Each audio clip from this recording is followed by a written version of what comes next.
Barbara, until the last few days, this uncle, Chung Sun-tek, he was considered to be arguably, after Kim Jong-un, the most powerful person in North Korea. What's going on? Wolf, that is the question for the United States at this hour. What is happening inside that regime?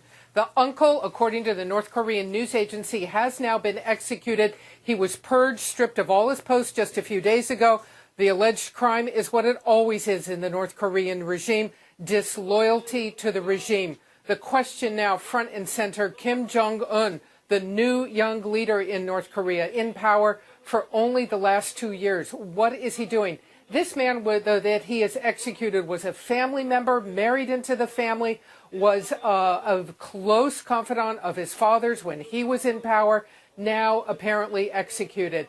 The concern for the United States is that basically the decision-making inside North Korea right now, unstable and uncertain. Not only has this man been removed from power, the question for the United States, why are they continuing to hold Kenneth Bae, the American now held for so many months inside North Korea?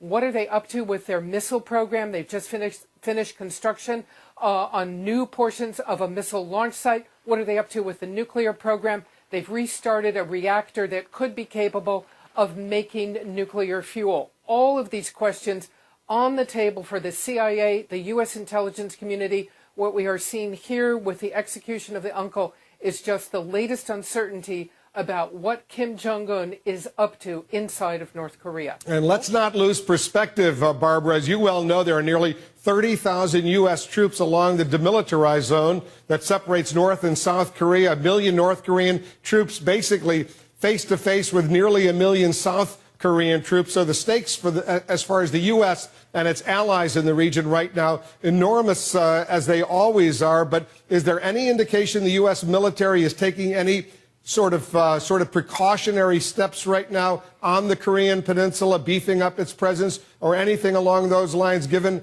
what could be some uncertainty in North Korea right now? Well, I have to tell you, Wolf, for the last several days, as they've seen some of this instability unfold, they certainly are keeping an eye on it. U.S. troops, South Korean troops, always at a high state of alert. You know, the continuing concern is the status of their forces, whether they're going to make any moves. They don't see that so far, but it's the advanced weaponry that's also of concern. North Korea is working on a program for long-range mobile ballistic missiles. That means they can move them around and launch them very suddenly, and the U.S. satellites might not be able to see them in time. This is one of the biggest concerns for the Pentagon right now.